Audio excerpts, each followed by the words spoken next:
नमस्कार दोस्तों, स्वागत है अपने YouTube channel top trending GK में। दोस्तों इस वीडियो में देखने वाले हैं एसएससी जीडी एग्जाम 17 जनवरी फर्स्ट शिफ्ट में पूछे गए जीके के सवाल का एक्स्ट्रा फैक्ट सहित एनालिसिस रहने वाला है। आने वाले किसी भी एग्जाम या फिर अदर शिफ्ट के लिए वेरी वेरी इंपॉर्टेंट है, तो अंत तक आपको बने रहना है। न्यू कैंडिडेट है, पहली बार वीडियो देख रहे हैं, चैनल पर विजिट कर रहे हैं, चैनल को सब्सक्राइब करके बेल आइकन हिट कर देना ताकि इसी प्रकार से इंपॉर्टेंट वीडियो आपसे मिस ना हो। वीडियो फाइल के लिए आपको टेलीग्राम चैनल ज्वाइन करना है। अदर जो भी आप सवाल भेजना चाहते हो टेलीग्राम पर सवाल सेंड करने की लिंक मिल जाती है जो डिस्क्रिप्शन बॉक्स में अवेलेबल है, टेलीग्राम से जरूर जुड़ जाइएगा। तो चलिए यहाँ पर शुरुआत करते हैं। सवाल नंबर 1 कोली डांस का पूछा है। कोली डांस है एक भारतीय जाति है कोली, जो कि स्पेशल महाराष्ट्र में ज़्यादातर किया जाता है, मुंबई बेस्ट जाति है। तो महाराष्ट्र, ये गोवा में और महाराष्ट्र में कोली डांस है उन राज्यों से संबंधित है जहाँ पर कोली जाति, जैसे कि राजस्थान, हिमाचल प्रदेश, गुजरात, महाराष्ट्र, उत्तर प्रदेश है, ये राज्यों में कोली जाती है और जो डांस है वो महाराष्ट्र और गोवा में किया जाता है। वीडियो में आगे बढ़े उससे पहले आपके लिए बेहतरीन डील जो कि 17 से 19 जनवरी की मध्य है टेक्स्ट बुक का एक बार फिर आपके सामने ऑफर है, जो लोवेस्ट प्राइस में आपको डील मिल जाएगी यदि आप टीटीजी के कूपन कोड यूज़ करेंगे।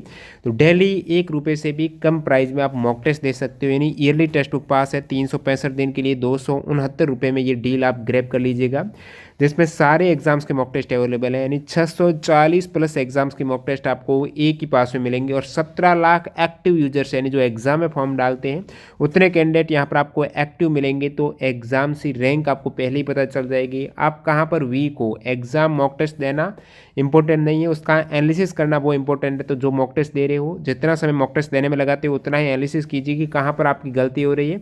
नेक्स्ट मॉक में वो कम से कम गलती हो, धीरे धीरे करके आप इस प्रकार टॉपर की स्ट्रेटजी को फॉलो करते हुए आप अपना सिलेक्शन है वो श्योर कर सकते हो।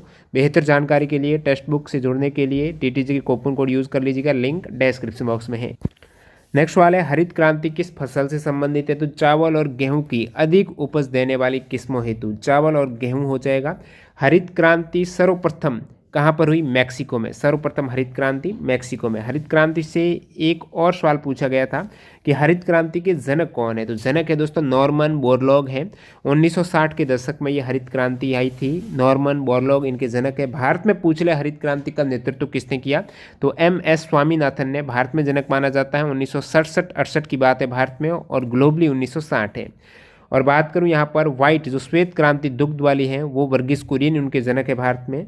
और ये जो आपको नॉर्मन बोरलॉग है 1970 में इन्हें नोबेल प्राइज भी मिला था। शिक्षा का अधिकार आर्टिकल 21A में है, और इसका संशोधन पूछ ले तो 86वां संशोधन 2002 में हुआ, जिसमें आर्टिकल 21A को जोड़ा गया है राइट टू एजुकेशन को, जो कि क्रियान्वित किया गया था 1 अप्रैल 2010 को, या फिर RT एक्ट आता है 2009 को, जो 1 अप्रैल 2010 से लागू हुआ एक तरीके से, जो शिक्षा का अधिकार को उसमें मेंशन है।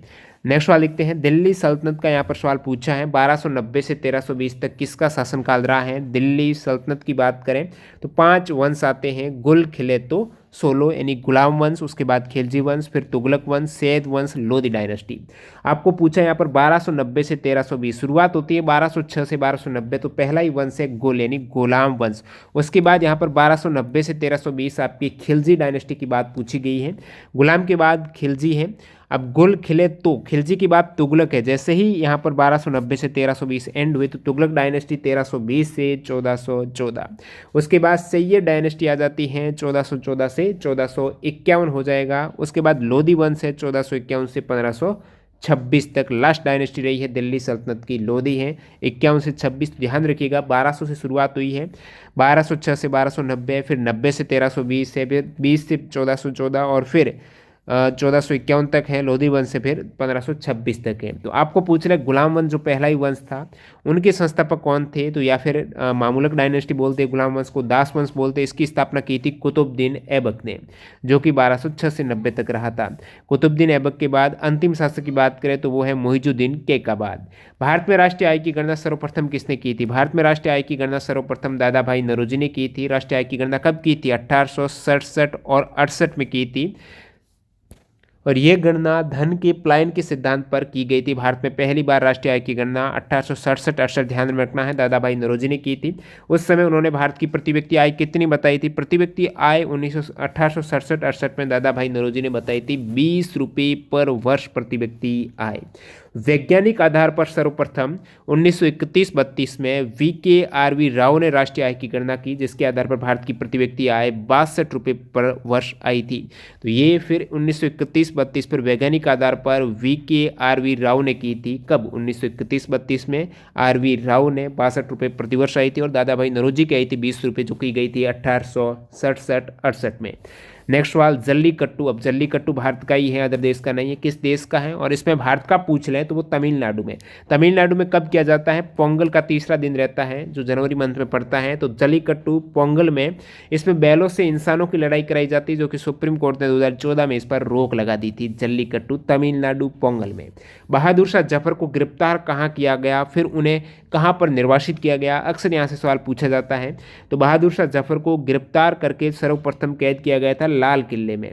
लाल किले में कैद रहने के बाद उनको भेज दिया था रंगून, यांगून रंगून जो म्यांमार बर्मा है, वहाँ पर भेजा गया था, जहाँ पर उन्होंने आखिरी साल बिताए थे या फिर कैद रहे थे।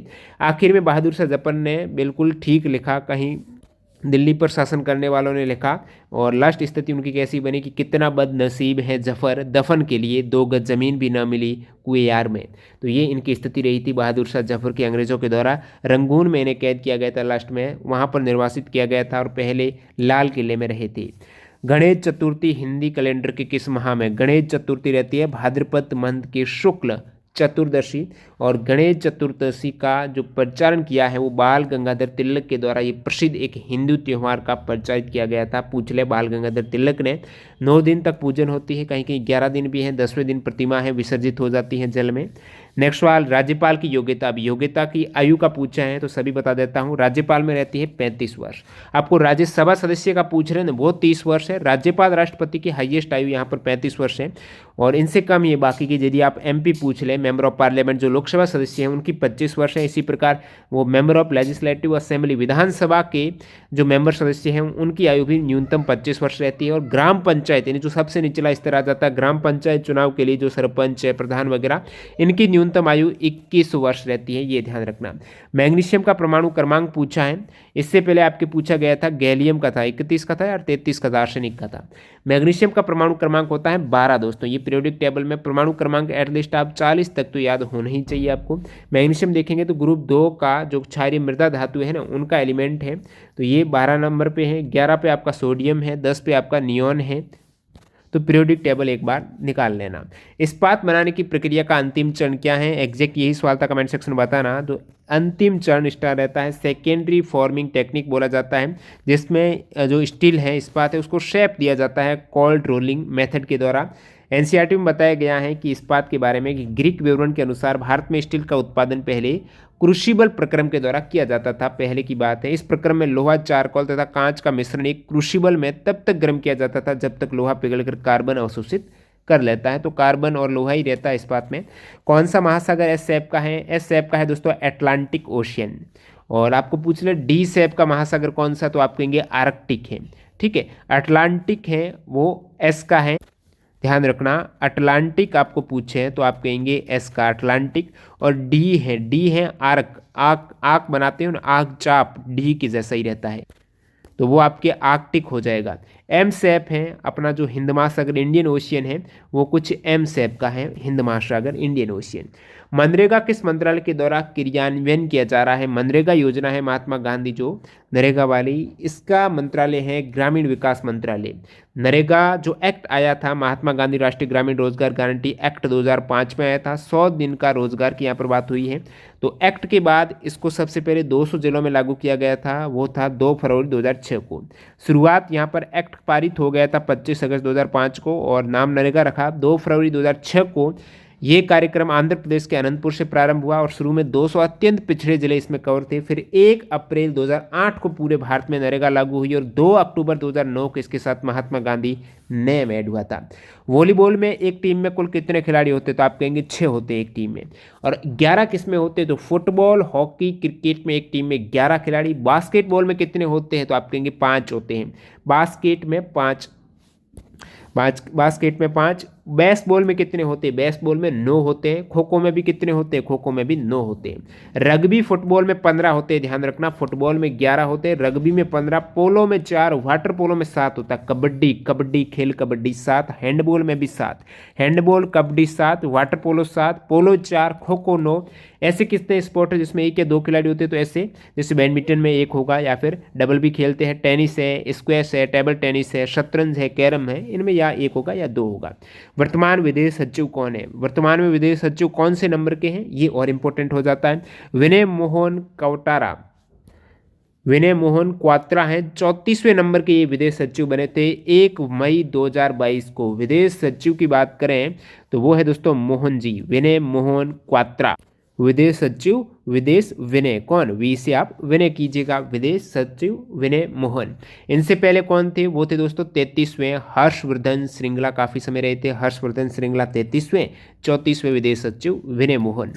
21 नवंबर 2022 को कौन से केंद्रीय मंत्री ने दक्षिण एशिया के सबसे बड़े सिनेमा बाजार, फिल्म बाजार का उद्घाटन किया? सिनेमा बाजार दक्षिण एशिया का सबसे बड़ा, जिसका नाम है फिल्म बाजार, उसका उद्घाटन किया है 21 नवंबर 2022 को अनुराग सिंह ठाकुर, जो कि स्पोर्ट मिनिस्ट्री में या फिर केंद्रीय सूचना और प्रसारण मंत्री, युवा कार्यक्रम खेल मंत्री हैं।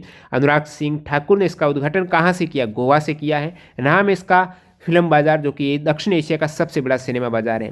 देश में जीडीपी का आकलन किस क्षेत्र से संबंधित है? देश में जीडीपी आर्थिक क्षेत्र है, ये जीवन हो जाएगा। जीडीपी होता क्या है? जो उस देश की बाउंड्री में जितने भी प्रोडक्ट बन रहे हैं वो जो फाइनल आउटपुट के तहत गिना जाता है जीडीपी में, यानी अंतिम वस्तुएं और जो सर्विस का मौद्रिक मूल्य, जो अंतिम वस्तुओं का मतलब, अंतिम सर्विस का मतलब जो अंतिम उपयोगकर्ता के द्वारा खरीदे जाते हैं अंतिम रूप से। पहले तो बीच में मार्केटिंग एक शॉप से दूसरे शॉप नहीं, अंतिम उपयोगकर्ता तक जो खरीदे जाते हैं ना, उनका मौद्रिक मूल्य ही क्या है? जीडीपी में आता है। वो भी एक निश्चित समय अवधि में, जैसे 1 वर्ष, 1 वर्ष में कितना हुआ ये मौद्रिक मूल्य टोटल। तो जीडीपी ये किसी देश की सीमाओं के भीतर उत्पन्न सभी आउटपुट को गिनता है। इसमें उपभोग प्लस सकल निवेश प्लस सरकारी खर्च प्लस निर्यात माइनस आयात करके जीडीपी का कैलकुलेशन किया जाता है। इसी प्रकार अन्य कैलकुलेशन में आपके एनएनपी हैं, जो नेट नेशनल प्रोडक्ट है, ग्रॉस नेशनल सकल राष्ट्रीय उत्पाद है, ग्रॉस नेशनल प्रोडक्ट है, और नेट डोमेस्टिक प्रोडक्ट हैं। इनके फॉर्मूले भी आपको पता होना चाहिए। साहित्य अकादमी पुरस्कार हैं।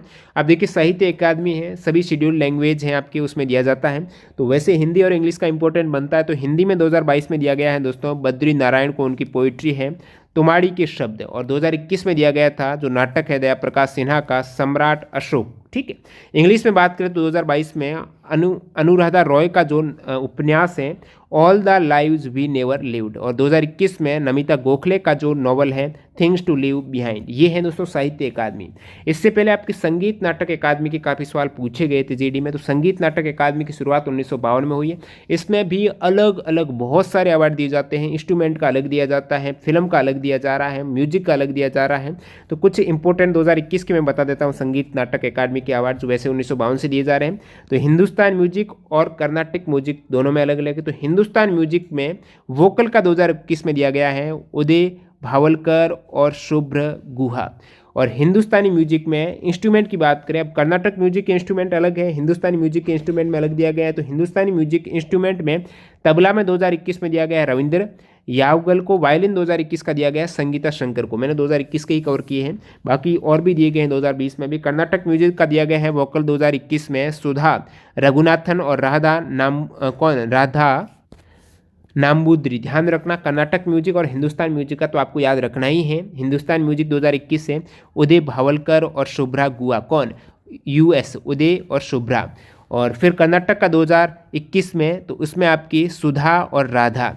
फोक म्यूजिक 2022 का दिया गया है महावीर नायक को। फोक म्यूजिक अलग कैटेगरी है संगीत नाटक अकादमी में, तो फोक में महावीर नायक है। डांस में भी दिया जाता है, तो डांस में संगीत नाटक अकादमी में भरतनाट्यम 21 का दिया गया है जयलक्ष्मी ऐश्वार। छाऊ नृत्य है उसका भुवन कुमार को मिला है। कथक का मिला है सामा भाटे को। कथकली का मिला है दोस्तों आई रामचंद्र पिलाई को मिला है। कुचिपुड़ी का मिला है एन साइलजा। मणिपुरा का मिला है दोस्तों टी इबेम्बुई देवी। मोहिनीअट्टम 2021 नीना प्रसाद। ओडिसी 2020 है रविंदर अतिबुद्धि को दिया गया है। ये डांस में दिए गए हैं संगीत नाटक अकादमी अवार्ड है। इस प्रकार यहाँ पर टोटल 19 सवाल हो जाते हैं, क्योंकि एक सवाल की आपके नंबरिंग नहीं हुई थी, जो था हरित क्रांति वाला, उसमें बाकी 19 सवाल 20 में से मैक्सिमम सवाल आपके सामने। एफर्ट के लिए लाइक कर देना, एक्स्ट्रा फैक्ट के लिए लाइक कर देना, चैनल को सब्सक्राइब कर देना। और जो कैंडिडेट मॉक टेस्ट नहीं लिए हैं तो टीटीजी के कूपन कोड यूज़ करके ही मॉक टेस्ट देना। लिंक डिस्क्रिप्शन बॉक्स में मिल जाएगी। बेहतरीन डील चल रही है, आपके 19 तारीख तक है, उसका फ़ायदा उठा सकते हो टेक्स्ट बुक के साथ। धन्यवाद।